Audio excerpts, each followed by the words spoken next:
Selamat datang di channel Kantohe TV. Terima kasih bagi yang sudah subscribe dan tonton video-video saya. Bagi yang belum, mohon dukungannya untuk subscribe dan aktifkan loncengnya. Subscribe itu gratis kok, dan supaya Anda yang lebih dulu tahu, kalau saya udah upload video terbaru. Jangan lupa juga untuk like, komen dan share videonya, agar lebih banyak orang yang bisa gabung dan baca cerita-cerita menarik ini. Oke, tanpa berlama-lama lagi kita langsung saja ke ceritanya. Bab 171. Saya tidak bermaksud demikian, Saudara Tyson. Maksud saya singkirkan si bodoh ini. Jake serai bingung dengan perubahan sikap Tyson Woods yang tiba-tiba. Dia pikir Tyson tersinggung dengan bahasanya. Tapi siapa yang bisa menolak uang sebanyak itu? Apakah kamu baru saja memanggilku bodoh lagi? Tyson berteriak saat dia menendang Jake ke tanah. Pria serai ini baru saja menyebutku bodoh. Aku akan merobeknya sendiri. Tyson berteriak kepada bawahannya saat mereka mendekati Jake. Saudara Tyson, saya tidak menyebutmu bodoh. Saya datang ke sini untuk memberimu uang. Saudara Tyson, saya akan memberimu lebih banyak. Kenapa, Saudara Tyson? Kenapa? Jake menjerit saat dia merasakan sakit yang hebat di kakinya. Dia hanyalah seorang anak kaya yang dimanjakan. Dia tidak tahu bahwa dia akan menghadapi sesuatu seperti ini. Jake pingsan setelah beberapa detik. Pak, dia pingsan, kata Tyson dengan hormat sambil berjalan menuju Harvey. Jadi kamu sekarang menerima pekerjaan dari siapapun ya? Aku menjadikanmu siapa kamu hari ini untuk membantuku mengatur sumber daya, bukan untuk menggertak orang lain. Jika kamu masih tidak mengerti, aku tidak keberatan untuk menggantikanmu. Harvey memperingatkan secara berbahaya. Pak, saya minta maaf. Saya tidak melakukannya dengan sengaja. Saya bertemu dengannya melalui agen. Saya bahkan tidak akan memberinya kesempatan jika saya tahu apa yang ingin dia lakukan lebih awal. Jawab Tyson. Wajahnya pucat saat dia mengalihkan pandangannya dengan rasa bersalah. Itu terserah kamu. Aku bisa memberimu segalanya. Tapi aku juga bisa membuatmu kehilangan segalanya. Kamu bisa memilih apakah kamu ingin menjadi saudaraku atau musuhku. Kata Harvey acuh tak acuh sambil melangkah ke kantor Tyson dan duduk di sofanya. Kudengar ada beberapa keluarga yang tidak terlalu senang dengan kami yang mengambil kembali dana kami. Kata Harvey santai. Kebanyakan bukan masalah besar. Kecuali Brooks. Tyson cepat-cepat menjawab. Ia lega karena Harvey telah mengubah topik pembicaraan. The Brooks, keluarga Zaharia, apa yang mereka lakukan? Tanya Harvey penasaran. Bab 172. The Brooks memiliki andil dalam bisnis legal dan ilegal. Saya mendengar bahwa mereka menjalankan perusahaan keamanan yang mencakup hampir setengah dari wilayah Niamey, kata Tyson samar. Lalu melanjutkan, 2 karyawan kami dipukuli terakhir kali mereka pergi untuk memberitahu mereka tentang pengambilan dana. Untung orang-orang kita cepat membantu atau mereka akan mati sekarang. Bermain-main dengan Yoks, betapa beraninya mereka. Harvey tertawa, matanya berbinar tertarik. The Brooks bukan masalah besar. Saya mendengar seorang anak kaya dari keluarga mereka dekat dengan Liam Stone. Mungkin itu kenapa mereka begitu sombong, cibir Tyson. Liam Stone adalah preman lain di Niamey. Kekuatan Liam dan Tyson hampir sama, tapi mereka tidak bisa berbuat apa-apa satu sama lain. Jadi maksudmu Liam adalah tulang punggung Brooks? Apakah kamu mencoba memberitahuku bahwa kamu tidak bisa menangani ini? Harvey bertanya, menyipitkan matanya. Tentu saja tidak, tapi kita bisa kehilangan banyak orang jika kita bertarung dengan mereka. Aku tidak akan melakukannya tanpa izinmu. Tyson menjawab dengan gugup. Di mana markasnya? Tanya Harvey akhirnya. Markasnya di ruang bawah tanah salah satu perusahaan keamanan Brooks. Yang saya dengar juga merupakan sasana tinju bawah tanah. Tyson menjawab perlahan. Baiklah, ayo kunjungi mereka malam ini. Saya tidak ingin ada masalah dengan York Enterprise. Harvey tidak punya waktu untuk berurusan dengan karakter kecil ini. Dia memiliki masalah perusahaan yang lebih besar untuk diselesaikan. Oke, saya akan membuat beberapa pengaturan. Tyson setuju dengan hormat. Tidak perlu mengatur apa-apa, kita berdua saja. Aku akan menjemputmu nanti malam. Harvey memberitahu Tyson sambil menepuk pundaknya. Dia tidak berpikir perlu membawa banyak orang ketika mereka hanya menghadapi seseorang seperti Liam Stone. Saat Harvey berjalan keluar dari hotel, Jake masih terbaring di tanah. Suruh seseorang untuk membawanya ke rumah sakit. Harvey menginstruksi dengan santai. Jika dia tidak memberi perintah, tidak ada yang akan berani menyentuh Jake bahkan jika dia mati di tempat itu. Bab 173. Sore itu, Harvey menerima telepon dari Mandy. Harvey, transaksi dana pertama dari York Enterprise baru saja tiba. Bantu saya mengucapkan terima kasih kepada Nona Xavier dari aku, pinta Mandy. Sedikit kegembiraan dalam nada suaranya. Harvey hampir melompat dari tempat duduknya. Apakah Mandy tahu tentang identitasnya? Bukankah dia teman sekelasmu? Aku ingin mentraktirnya suatu hari ketika dia ada waktu luang. Lanjut Mandy dengan riang. Baiklah, kita lihat saja nanti. Kudengar dia biasanya cukup sibuk. Harvey merasa lega karena penyamarannya tidak terbongkar, dan dengan hati-hati menolak tawaran Mandy. Hanya Tuhan yang tahu apa yang akan terjadi jika kedua wanita itu menjadi teman. Oh iya, aku akan pulang larut malam ini. Aku punya sesuatu yang harus diurus dulu, kata Harvey kepada Mandy. Dia berencana mengunjungi Liam Stone malam itu. Oke, tapi saya mungkin akan membiarkan pintu kamar tidak terkunci, kata Mandy malu-malu setelah beberapa saat terdiam. Bip, bip, bip. Mandy mengakhiri panggilan segera setelah itu. Harvey senang setelah mendengar apa yang dikatakan Mandy, dan berharap dia bisa pulang lebih awal. Liam Stone adalah salah satu preman terbesar di Niamey. Bawahannya awalnya adalah preman biasa sampai Brooks terlibat. Dengan orang-orangnya dan uang keluarga Brooks, dia dengan cepat mengubah identitasnya dan mulai menjalankan bisnis legal. Sekarang, Liam Stone adalah konsultan senior perusahaan keamanan Brooks. Meskipun dia terkenal dan kuat, Liam merasa cukup tidak aman. Jadi dia tinggal di ruang bawah tanah salah satu perusahaan keamanan Brooks. Ruang bawah tanah itu juga merupakan tempat berkumpulnya para penjahatnya, dan tempat untuk pertandingan tinju bawah tanah biasa, yang menjadikannya tempat yang cukup populer bagi para penjahat di Niamey. Namun, Liam jelas bukan tandingan Tyson dalam hal kekayaan dan kekuasaan karena Harvey mendukungnya. Namun, jika mereka membandingkan jumlah dan kemampuan bawahan mereka, Tyson mungkin dalam masalah. Di ruangan Liam sedang merokok dengan beberapa bawahan di sekitarnya. Bos, ku dengar Tyson Woods akan datang ke wilayah kita. Seorang bawahan melaporkan saat menyalakan rokok Liam. Tyson Woods, mengapa dia datang ke sini? Liam bertanya sambil menggaruk kepalanya yang botak. Dia bingung karena dia tidak ada hubungannya dengan Tyson karena keduanya hanya aktif di wilayahnya masing-masing. Mungkin karena 2 karyawan dari York Enterprise, bawahan itu menjawab dengan ragu-ragu. Ekspresi Liam menjadi tegang. Dia tidak ingin mendapat masalah dengan York Enterprise. Kedua karyawan dipukuli karena Liam tidak ada di sana pada saat itu. Atau Liam akan mengendalikan situasi karena dia tahu betapa kuatnya York Enterprise. Dia agak terganggu dengan apa yang terjadi pada dua karyawan itu. Apakah Tyson bekerja untuk Yox? Liam bertanya. Mungkin tidak, tapi dia telah menyelesaikan beberapa hal untuk mereka, sehingga mereka bisa bekerja sama. Kunjungannya hari ini kemungkinan besar tentang karyawan yang terluka, kata bawahan itu sambil berpikir. Tyson Woods tidak akan menjadi masalah, akan tetapi keluarga York berbeda, bagaimanapun. Dapatkan $30.000 dari keuangan, lemparkan ke Tyson ketika dia tiba nanti. Katakan padanya bahwa itu permintaan maaf kami untuk dua karyawan, dan bahwa dia tidak boleh datang ke sini lagi, Liam memerintahkan.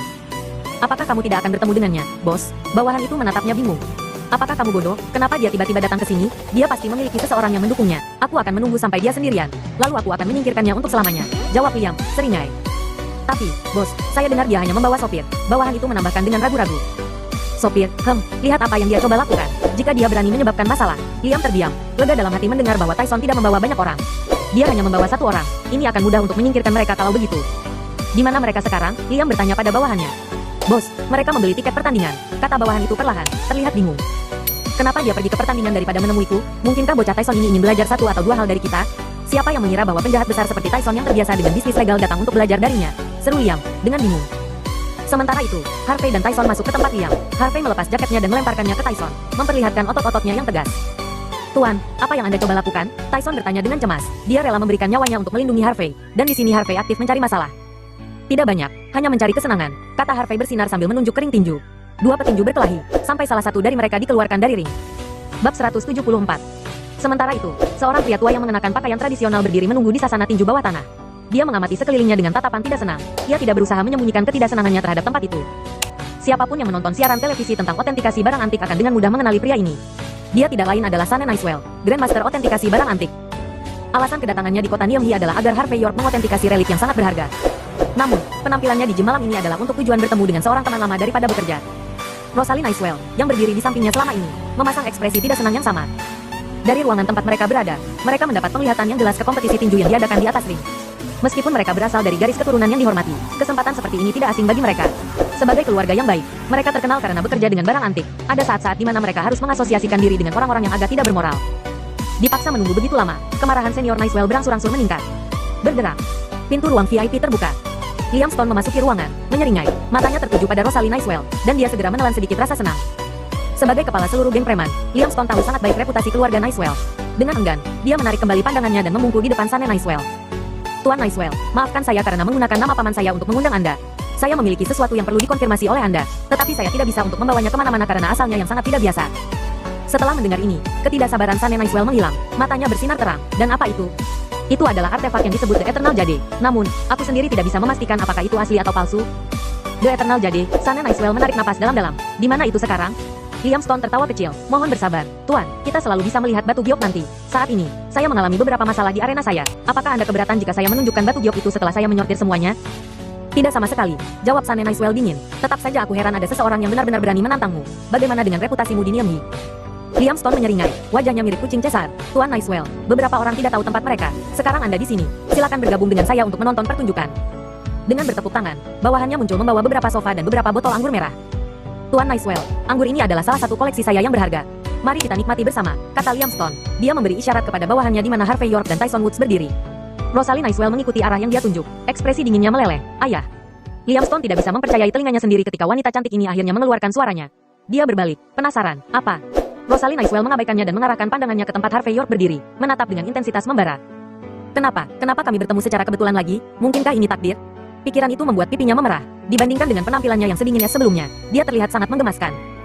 Liam Stone hampir ngiler melihat pemandangan itu. Dia menekan nafsu yang tumbuh dalam dirinya dengan susah payah. Sementara itu, Sunny Nicewell menatap cucu kesayangannya dengan bingung. Ada apa dengan putri es kecil ini? Di gym tinju bawah tanah, Harvey York menggosok-gosokkan tinjunya, memandangi sasana tinju itu dengan penuh minat. Sementara itu, keringat dingin bercucuran di tubuh Tyson Woods. Dahinya mengkerut ketika dia memperhatikan kerumunan yang terbentuk di sekitar mereka. Orang-orang ini mungkin pengikut Liam Stone. Apa? Kamu takut? Harvey York bertanya dengan acuh tak acuh. Jangan begitu, Tuan. Tyson Woods menjawab dengan muram. Aku hanya khawatir aku tidak akan bisa melindungimu dengan baik jika ada masalah. Dia adalah seseorang yang telah berjalan dari selatan ke utara kotanya hanya dengan sebuah pisau. Bagaimana mungkin dia memiliki rasa takut? Pada akhirnya, dia berpengalaman dalam menghadapi situasi seperti ini. Harvey York tertawa kecil. Selama kamu tidak takut, tidak apa-apa. Aku akan kecewa jika kamu melakukannya. Saat itu, kompetisi yang sedang berlangsung di atas sanana berakhir. Seorang wasit mengangkat tangannya ke udara dan bertanya kepada penonton. Semuanya, kita sekarang telah mencapai babak khusus yang telah kalian tunggu-tunggu. Apakah ada orang di sini yang ingin merasakan bagaimana rasanya berada di atas sasana ini? Jangan khawatir, di sini aman. Kamu tidak akan terluka. Bab 175. Ini adalah segmen gym tinju bawah tanah yang paling eksklusif dan sangat dinanti. Tujuan utamanya adalah untuk mempromosikan interaksi antara petinju dan penonton, memberikan penonton kesempatan untuk mengalami pengalaman tinju di atas sanana. Jika mereka menang, mereka akan bisa pergi dengan hadiah uang tunai. Namun, hasil seperti itu tidak mungkin. Bagaimanapun, mereka hanyalah penonton. Bagaimana mungkin mereka bisa mengalahkan petinju profesional? Kalau begitu, aku akan naik dan bermain sebentar. Harvey York terkekeh dan mengenakan masker wajah. Dengan ayunan lengannya, dia melompat ke sasana tinju. Sepertinya kita memiliki penantang yang sangat berani dan misterius di sini bersama kita yang ingin menjadi yang pertama, kata wasit dengan senyum lebar. Dia tidak bisa menyembunyikan ekspresi jijiknya. Apa gunanya melakukan tindakan misterius jika Anda akan berakhir di tanah dengan darah Anda berceceran dimanapun? Terakhir kali wasit melihat seorang pria dengan topeng Iron Man berpartisipasi, pria itu akhirnya dipukuli sampai babak belur. Namun, fakta bahwa orang asing ini mampu melemparkan dirinya ke dalam sasana memang mengesankan. Wasit mendekati petinju dengan berbisik, hati-hati, orang ini sepertinya sedang bermasalah. Jangan kecewakan kami. Petinju itu terkikik, jangan khawatir tentang itu. Dengan tubuh kurus seperti itu, menghancurkannya menjadi debu terlalu mudah. Di ruang VIP, Liam Stone tertawa, berkata, Tuan Nicewell, acaranya akan segera dimulai. Anda lihat orang-orang di sana, yang di samping itu adalah Tyson Woods. Anda mungkin belum pernah mendengar tentang dia sebelumnya, tapi dia terkenal di lingkungan kita. Tidak ada gangster yang tidak mengenalnya. Saya mencoba bergulat dengannya beberapa kali sebelumnya, tapi saya tidak pernah berhasil menang. Siapa yang mengira dia benar-benar akan membawa seorang teman ke tempatku? Saya cukup bersemangat. Salah satu bawahannya tertawa terbahak-bahak. Tuan, pria itu sepertinya tidak memiliki daging. Bagaimana jika dia selesai hanya dengan satu pukulan? Kita tidak perlu membayar kompensasi apapun, bukan? Ini adalah pertama kalinya seseorang datang ke sini untuk membuat masalah. Tawa Liam Stone semakin meninggi. Jangan membuat Tuan Nicewell yang terhormat tertawa. Kami profesional, tentu saja. Kami tidak bisa membiarkan kecelakaan seperti itu terjadi. Rosalie Nicewell berkeringat dingin. Dengan gugup, dia bertanya, Tuan Stone, tidak ada yang akan mati kan? Melihat bagaimana Rosalie Nicewell memperhatikannya untuk pertama kalinya, Liam Stone merasa senang dengan dirinya sendiri. Dia menjawab, karena ini adalah tempat saya, sayalah yang bertanggung jawab atas aturan. Jika Nona Rosalie ingin semuanya terjadi sedikit lebih menarik, katakan saja. Rosalie Nicewell mengerutkan alisnya, tidak yakin harus berkata apa. Tidak pernah dalam mimpi terliarnya dia berharap melihat Harvey York di sini. Bukankah pria ini sepertinya familiar? Tanya Sunny Nicewell, menoleh ke Rosalie dengan cemberut. Rosalie Nicewell mengangguk, tampak agak bingung. Hanya ada satu orang di Niamey yang bisa menjadi familiar seperti ini. Gumam Sunny Nicewell, dia akhirnya mengenali siapa itu. Apakah itu pemuda itu? Oh, apakah dia kenalan Anda, Tuan Nicewell? Liam Stone menyeringai. Jika ya, saya dapat memerintahkan bawahan saya untuk menahan diri. Sunny Nicewell berpikir sejenak sebelum menjawab dengan dingin. Tidak perlu. Dia yang mencari masalah di tempatmu. Dia tahu apa yang dia hadapi. Saya tidak terlalu menyukai orang yang terlalu mementingkan diri sendiri. Sunny Nicewell merasakan sedikit kekecewaan. Awalnya, Sunny cukup terpesona oleh pemuda rendah hati yang telah mengotentikasi The Rocky Mountain Landers Peak. Faktanya, pria ini adalah alasan utama Sunny Nicewell mengatur perjalanan ke Niamey. Sunny berharap bisa mengenalnya lebih jauh. Sunny Nicewell tidak menyangka pria seperti itu akan menjadi begitu sombong dan berada di sini. Di semua tempat, kenyataannya agak membuatnya tidak senang. Seperti kata pepatah, seorang pria bangsawan tidak akan pernah muncul di tempat yang gaduh. Secara khusus, salah satunya seperti sasana tinju bawah tanah yang melibatkan kematian banyak orang hanya dalam hitungan menit. Tidak ada gunanya bersimpati dengan orang bodoh yang sombong. Jika dia mati, dia mati. Melihat perubahan ekspresi di wajah kakeknya, jantung Rosalie Nicewell berdegup kencang. Namun, dia tidak berani mengucapkan sepatah kata pun. Sunny Nicewell selalu menjadi orang yang dominan. Ketika dia telah memutuskan sesuatu, tidak ada yang bisa mempengaruhi pikirannya. Jika dia ingin meminta belas kasihan, dia harus menghadapi Liam Stone. Tatapannya beralih ke kompleks Liam Stone dan dipenuhi dengan ketidakpastian. Sulit untuk mengabaikan dorongan nafsu dan kerinduannya yang terus-menerus. Jika dia benar-benar pergi ke depan dan meminta bantuannya, dia bisa memprediksi apa yang akan terjadi selanjutnya. Rosalie Nicewell berkonflik, namun, dia tidak ingin melihat sesuatu yang buruk terjadi pada Harvey York. Bab 176. Ekspresi Rosalie yang berubah. Liam Stone terkikik dalam hati. Dia tidak cukup peka untuk mengabaikan implikasi bahwa Rosalie Nicewell mungkin memiliki hubungan khusus dengan pria yang baru saja naik ke sasana. Memikirkan hal ini, dia melihat harapan memilikinya untuk dirinya sendiri. Tanpa ada yang memperhatikan, Liam Stone dengan cepat mengirim SMS sesuatu di ponselnya. Setelah selesai, dia melirik Rosalie Nicewell. Jika semuanya berjalan sesuai rencana, wanita cantik ini akan menjadi miliknya malam ini. Di luar sasana tinju, berdiri di sayap penonton, Tyson Woods menyematkannya. Harvey York benar-benar gila. Menghadapi Liam Stone secara langsung untuk membuat kesepakatan adalah pilihan yang jauh lebih baik daripada apapun yang dia coba sekarang. Mungkin Harvey York tidak bisa memahami arti kata kematian. Di sasana tinju, Harvey York dengan santai membungkus tinjunya dengan perban putih. Ekspresinya netral dan tidak terganggu. Lawannya, petinju, mengamatinya dengan senyum geli. Bro, jika aku jadi kamu sekarang, aku akan memohon belas kasihan dan pergi. Kamu benar-benar tidak ingin bermain-main dengan tinjuku.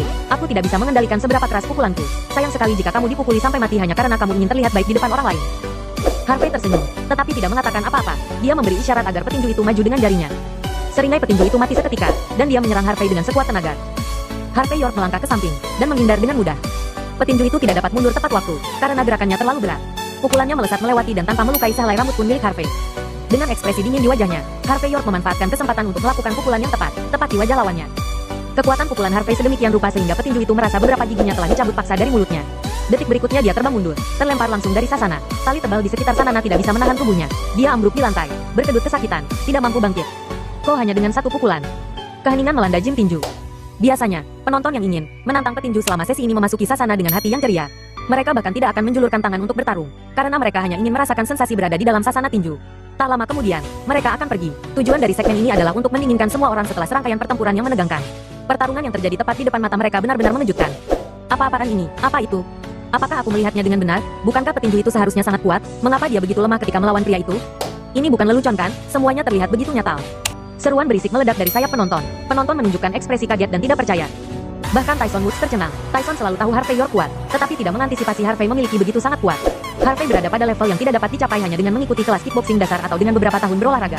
Kecakapan tempurnya yang luar biasa hanyalah sesuatu yang dapat dicapai melalui pelatihan terus-menerus sejak usia muda.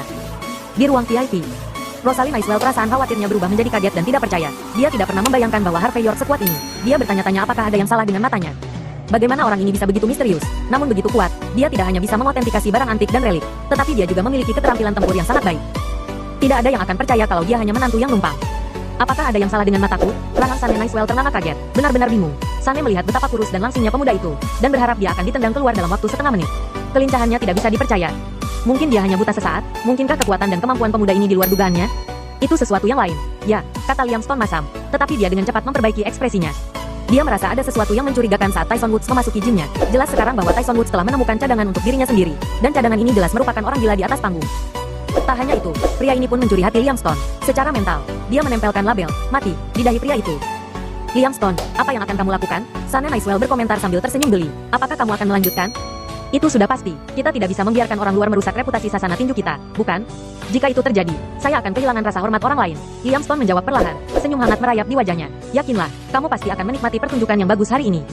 Bab 177. Saat dia mengakhiri kalimatnya, Liam Stone tidak bisa menyembunyikan ekspresi jijiknya. Petinju yang baru saja disingkirkan oleh Harvey York itu sebenarnya adalah petarung terkemuka di gym ini, setelah memenangkan 10 pertandingan berturut-turut. Meskipun dia mungkin bukan yang terkuat, keahliannya pasti berada di level atas. Untuk benar-benar mengalahkannya akan menimbulkan tantangan yang cukup besar. Nona Nicewell, yang berikutnya bukan petinju biasa. Apakah Anda punya kata-kata untukku? Liam Stone menoleh untuk memperhatikan Rosalind Nicewell dengan penuh perhatian. Wajah Rosalind pucat pasi. Dia mengatupkan giginya dan menjawab, Liam Stone, bawahanmu baru saja kalah. Itu benar, salah satu anak buahku baru saja kalah. Tapi karena aku harus membiarkanmu menikmati pertunjukan yang bagus, aku tidak bisa mengecewakanmu. Liam Stone menyeringai. Bagaimana dengan ini? Jika kamu ingin mengatakan berhenti, kamu harus melakukannya pada waktu yang tepat. Kalau tidak, aku tidak bisa menjamin apa yang akan terjadi. Dia mengambil teleponnya dan membuat panggilan. Cari orang yang lebih baik. Pria itu adalah seseorang yang dikenal teman VIP kita di sini. Jadi pintar-pintarlah. Saat mengucapkan dua kata terakhir, dia melontarkan senyum lebar lagi kepada Rosalie. Dia memaksakan dirinya untuk tersenyum, tetapi tatapan yang dia arahkan ke sasana tinju penuh dengan kekhawatiran. Di sasana tinju, wasit meletakkan teleponnya dan melirik Harvey York. Temanku, orang berikutnya akan menjadi suatu tantangan yang sulit. Jika kamu ingin berhenti, kamu masih memiliki kesempatan sekarang. Kami tidak akan bertanggung jawab atas semua cedera atau kematian kamu. Karyawan itu telah menerima petunjuk dari Liam Stone, tetapi mereka dipaksa untuk berpura-pura semuanya baik-baik saja meskipun tidak menginginkan apapun selain menghancurkan Harvey York sampai mati. Jika tidak, maka bukankah mereka seolah-olah bersedia membunuh salah satu penonton mereka secara tidak masuk akal? Masalah itu bisa dibawa ke pengadilan. Pertandingan dengan hati-hati adalah suatu keharusan. Harvey York acuh tak acuh. Bos besarmu mungkin memintamu untuk memberikan semua yang kalian miliki, bukan? Ada apa dengan semua pembicaraan tidak berguna ini? Apakah kamu benar-benar berpikir bahwa kentang goreng kecil dapat menahan saya? Melihat betapa tenang dan tenangnya Harvey York, wajah wasit memerah karena marah. Tidak heran bos ingin mereka menghancurkan pria sombong ini menjadi debu. Mereka pasti akan menyesal jika tidak melakukannya.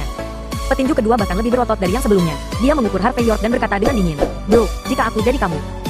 Semua orang dari gym ini penuh dengan omong kosong, bukan? Harvey York dengan cepat memotongnya. Tanpa membuang waktu sedetik pun, dia melompat dari tanah dengan sekuat tenaga. Dampaknya mendorong gelombang kejut yang mengguncang seluruh sasana. Petinju itu merasakan getaran keras di bawah kakinya, dan terkejut. Betapa gilanya pria ini, bagaimana mungkin kakinya yang kurus itu memiliki kekuatan yang luar biasa? Dia belum bisa mengatasi keterkejutannya ketika Harvey menyerangnya dengan kecepatan yang mengerikan.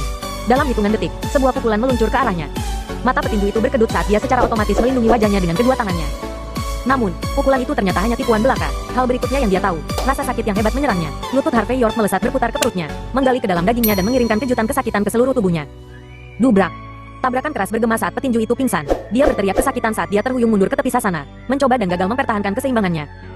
Harvey tidak menunggu lawannya dan langsung menindaklanjuti dengan serangan lain. Dia mengangkat kakinya dan memutar menjadi tendangan keras yang ditujukan langsung ke wajah. Rasa sakit yang menyakitkan membakar di wajah petinju itu saat penglihatannya menjadi hitam. Dia meringkuk ke tanah dan berjuang untuk bergerak bahkan 1 inci pun. Sekali lagi orang banyak yang menonton menjadi hening karena terkejut. Meski begitu, mereka masih belum pulih dari intensitas pertandingan sebelumnya. Koin instan hanya dengan 2 trik. Orang ini benar-benar luar biasa. Menang sekali mungkin merupakan keberuntungan, tetapi 2 kali. Ini pasti kekuatannya yang sebenarnya, kan? Dia pasti seorang petinju. Mungkin ini semua diatur oleh Jimal. Bagaimana mungkin pria normal dari penonton bisa sehebat ini? Mungkin dia kuda hitam yang baru. Semua orang bersorak dan berteriak kegirangan. Satu-satunya pengecualian adalah Tyson Woods. Dia pikir Harvey York ada di sini hanya untuk membuat kekacauan dan membuat Jim menjadi kacau, dan tidak lebih. Di ruang VIP, Sanen Icewell memasang ekspresi geli. Jadi, ini Wing Chun. Sepertinya serangan itu masuk akal. Wing Chun yang dilakukan oleh pemuda ini tidak digunakan untuk sekadar menang dalam kompetisi atau pertunjukan mewah, tetapi dimaksudkan untuk situasi hidup atau mati. Tidak peduli berapa banyak orang besar mencoba untuk menjebaknya, itu mungkin tidak akan berhasil. Bahkan ahli kickboxing pun tidak bisa melakukannya jika hanya orang-orang ini yang kamu miliki, Tuan Stone. Maka saya khawatir reputasi Jim kamu mungkin akan sia-sia. Liam Stone akhirnya kehilangan ketenangannya. Ekspresi muram muncul di wajahnya dan dia mendesis.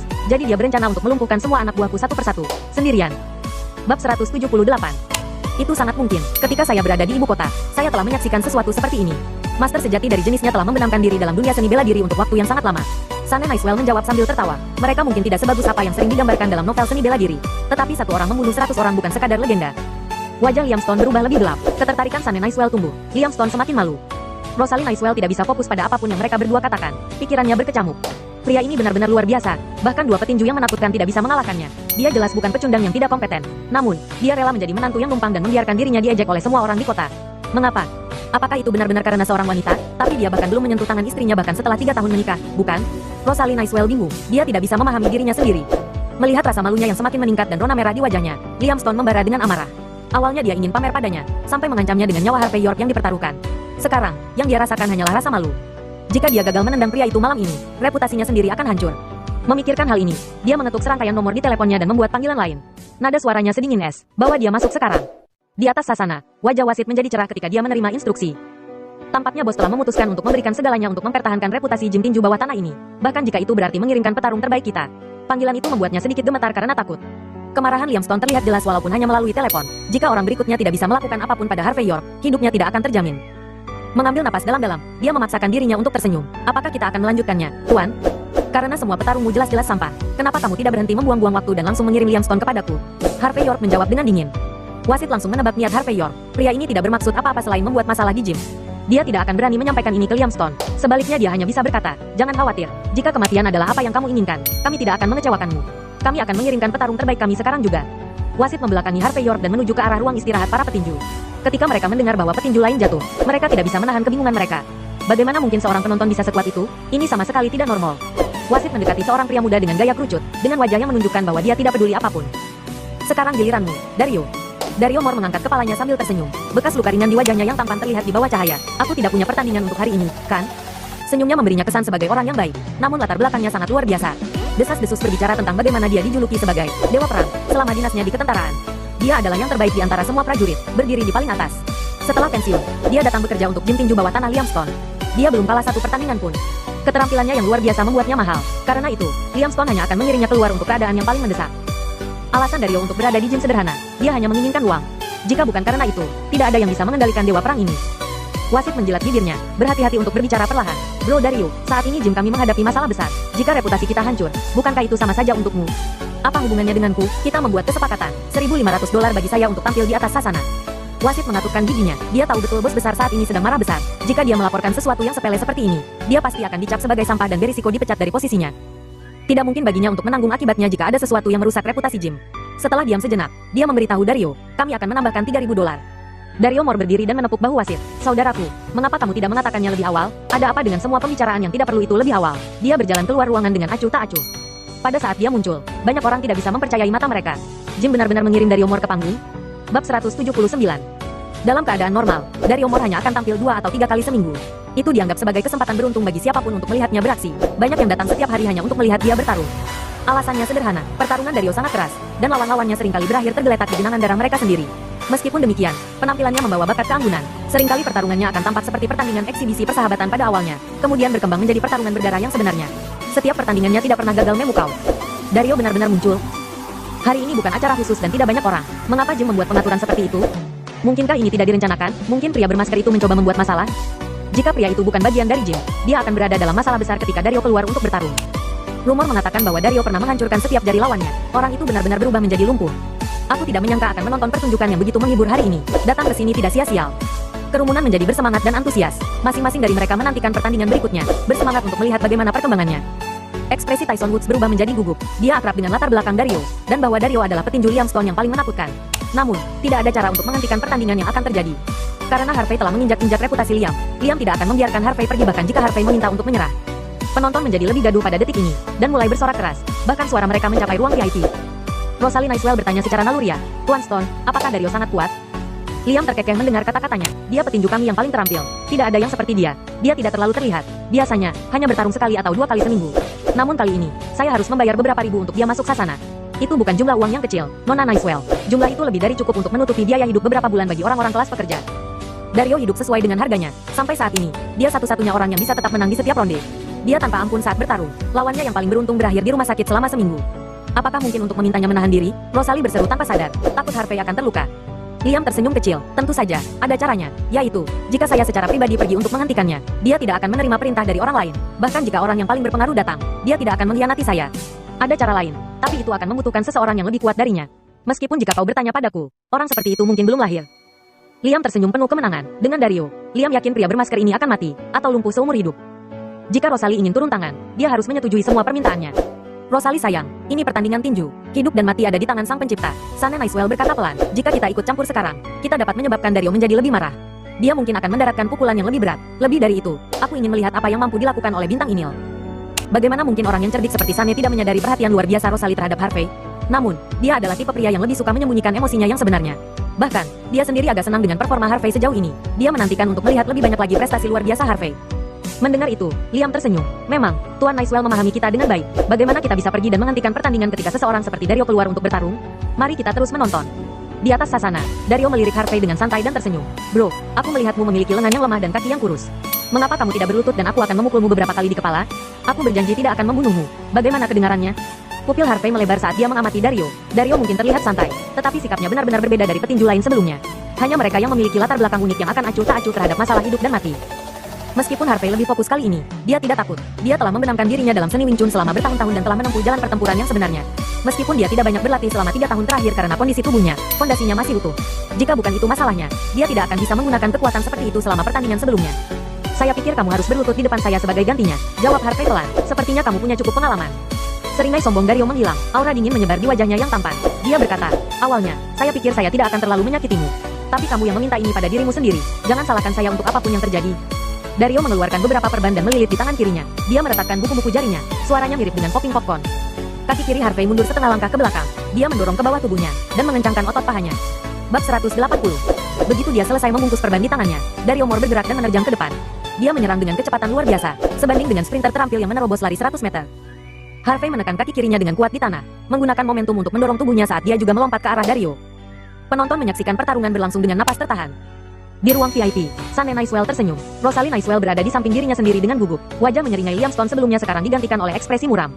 Kedua petarung itu bertabrakan. Keduanya sangat ahli dalam bidangnya masing-masing. Untuk Dario, ini adalah pertama kalinya dia bentrok dengan lawan yang seimbang sejak dia bergabung dengan Jin. Pertandingan seperti itu tentu saja menarik untuk ditonton. Jab. Dua tinju menghantam satu sama lain dalam detak jantung yang sama. Serangkaian pukulan berbenturan dengan cepat. Tidak ada gerakan mewah, hanya pertukaran pukulan mentah yang ganas. Rasa sakit yang menusuk menyerang Harvey saat tangan kanannya mulai gemetar. Dia tidak berlatih selama 3 tahun, dan karena itu tidak dalam kondisi terbaiknya. Jika ya, Dario tidak akan bisa menyakitinya. Harvey tetap tidak terganggu oleh rasa sakit yang berdenyut di tangan kanannya. Dia memakai ekspresinya yang biasa tidak berubah, dan matanya tetap fokus. Dario bingung, ini adalah pertama kalinya dia menghadapi lawan yang bisa melawannya. Serangannya bukan sekadar ujian kekuatan. Seseorang akan membutuhkan tubuh dalam kondisi kokoh untuk tetap berdiri. Bahkan, pukulannya dapat dengan mudah melumpuhkan tangan seseorang hanya dengan satu pukulan. Saat keduanya bertarung, petinju lainnya keluar untuk menonton. Mereka tahu trik mereka dan terkejut melihat bagaimana pertandingan berlangsung. Binatang ini berani melawan Dario secara langsung. Bagaimana ini bisa terjadi? Pukulan Dario seberat 1000 pound. Tidak ada yang bisa melawannya dalam konfrontasi langsung. Selain itu, bajingan itu tidak terluka sama sekali. Jadi beginilah terampilnya Tuan Muda York. Tyson Woods menarik napas tajam. Matanya berkedut tanpa henti. Harvey biasa menemaninya di jalanan dan membantu menaikkan statusnya setelah itu. Tidak dapat dihindari baginya untuk bertanya-tanya bagaimana orang yang begitu heroik dapat terus-menerus ditundukkan oleh orang lain. Tingkah Harvey hari ini benar-benar menghilangkan kilasan skeptisisme di hatinya. Ini pasti bercanda. Harvey bukanlah pewaris kaya yang berkepala dingin yang hanya tahu bagaimana menikmati banyak kesenangan hidup. Dia adalah orang suci yang benar-benar rendah hati. Lebih penting lagi, dia juga tidak kekurangan dalam pendidikannya. Dia sangat baik dalam keterampilan sastra dan pertempuran. Tyson tidak berani menyinggung orang seperti itu.